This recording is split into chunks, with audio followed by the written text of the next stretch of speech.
Assalamualaikum warahmatullahi wabarakatuh. Kembali lagi kita pembahasan soal kulkas ya. Ini kebetulan ada kasus kulkas waktu saya repair bulan lalu. Kebetulan masih garansi. Permasalahannya karena tidak dingin lagi ya. Pas dicek ampere kondisinya segini. Ini kondisi awal di vakum. Nanti keadaannya ini kita potong aja ya, biar jangan dikasih pentil keadaannya. Soalnya kemarin ada yang komen buat jangan dikasih pentil, biar ditutup sama kapiler aja. Nah ini kondisinya yang kemarin didop, dibuka lagi ya, buat keadaan di vakum. Nah itu pakai R11 atau metil ya, buat ngecek kebocorannya supaya aman. Tandanya masih ada gelembung berarti proses vakum masih berlangsung ya.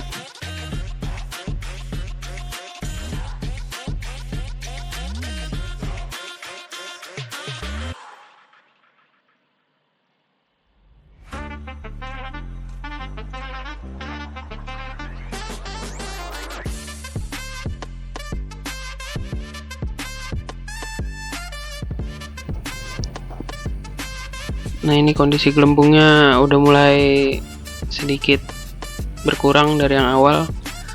Di manifold juga menunjukkan udah minus 30 ya. Tinggal ditunggu aja. Paling 15 atau 20 menitan. Sampai si gelembungnya bener-bener udah nggak ada ya kondisinya. Nah seperti ini nih kondisinya.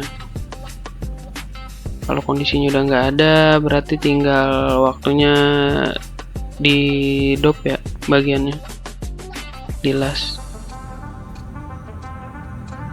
dicopot dulu si R11 atau pakai metilnya yang itu cairannya, terus ya di prepare buat pengelasannya. Karena ini bahannya tembaga ya, kita prepare dulu pakai kawat las tembaga ya, tiada lain tiada bukan berarti mereknya biasa Haris, kayak kawat las tembaga merek Haris. Terus jangan lupa gas kalengnya. Sekedar info ya buat teman-teman yang belum tahu, mungkin ini kenapa kulkasnya dibongkar, karena pelanggan itu klaim garansi kulkasnya nggak dingin.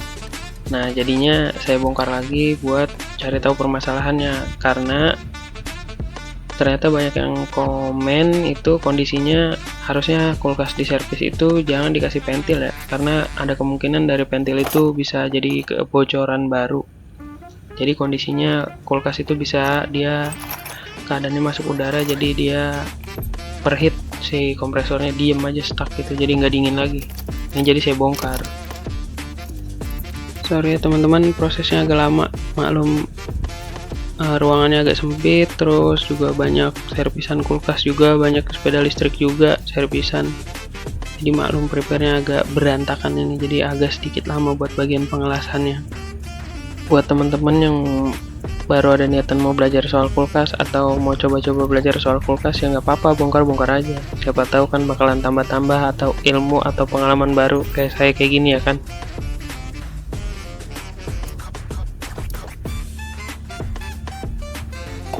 Langsung kita mulai aja proses pengelasannya. Ini untuk pipa kapiler yang buat bagian vakum, ngelasnya cuma sebentar aja kok, setitik aja. Jangan lupa dihadapin ke arah bawah ya, supaya sumbatannya masuk sampai ke bagian pipa kapilernya. Sedikit aja, setitik aja, nggak usah banyak-banyak.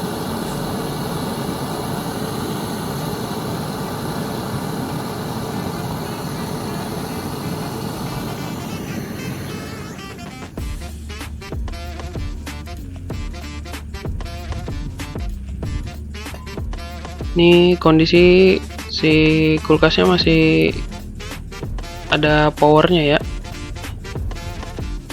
Pastiin lagi manifoldnya juga dalam keadaan ketutup. Nah kondisinya udah minus 30 ya. Terus jangan lupa setelah pengelasan baru dicabut lagi powernya.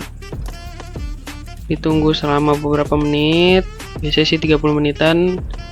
biasanya kalau normal ya kondisinya nggak akan balik lagi ya. Nah ini kondisi setelah 30 menit terus langsung diisi freon. Isinya jangan banyak-banyak aja dulu ya, paling maksimal 40-50 psi. Pastiin kondisi awal pengisian freon itu kondisinya belum kecolok di listrik ya. Tunggu selama beberapa menit sampai si freonnya benar-benar stabil dulu yang awal masuk itu.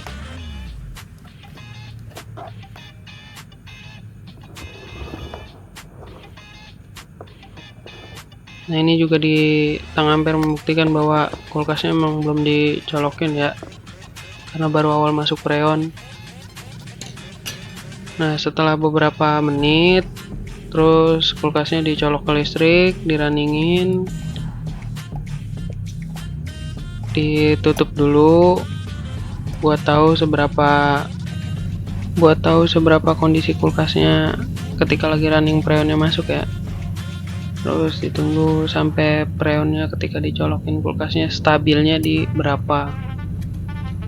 Buat teman-teman semua yang emang mau tahu apa aja peralatannya, apa aja alat-alatnya, terus yang paling murah atau kayak gimana alat-alatnya, silahkan komen-komen aja ya. Nanti saya kasih tahu di komen peralatan yang paling simpel, dasarnya apa, peralatan yang diperluin, yang paling murah, pastinya nggak makan biaya banyak kok. Yang penting kan ilmunya. Nanti bisa belajar dari tutorial ini. Oke, kita lanjut lagi kembali ke topik. Sekiranya kondisinya masih di bawah 10 psi, itu di-adjust aja ya. Sampai maksimal 10-20 psi ya, biasanya sih 10-15 psi itu normalnya segitu ya.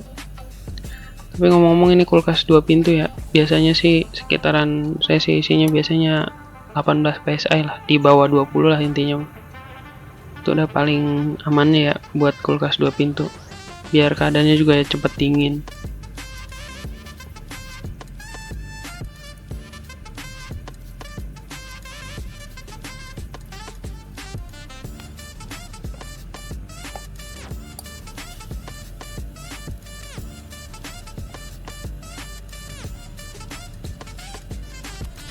Injek freonnya jangan langsung sekaligus ya, sedikit-sedikit aja supaya nggak terlalu over ampernya nanti.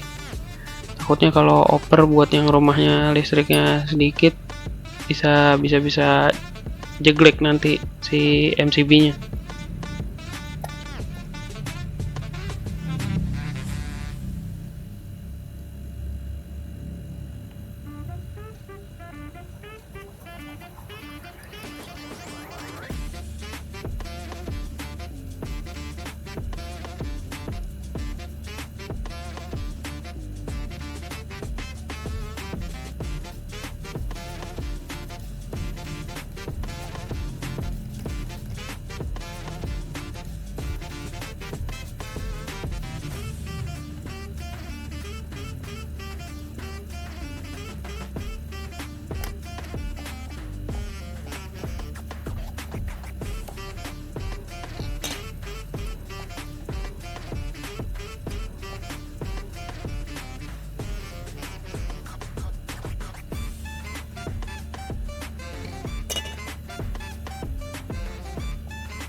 Nah kalau dirasa freonnya udah cukup, terus juga jangan lupa dicek-cek ampernya juga ya.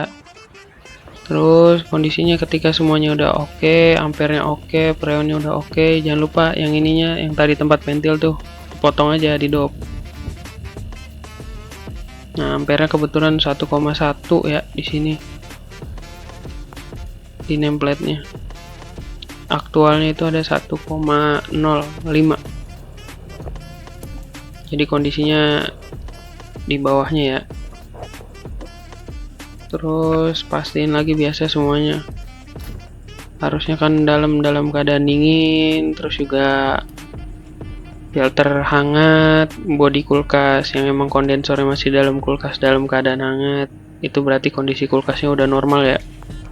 Biasanya kulkas 2 pintu juga uapnya sampai keluar gini ya, berarti udah dalam keadaan bagus. Sampai ketemu di video selanjutnya. Terima kasih sudah nonton.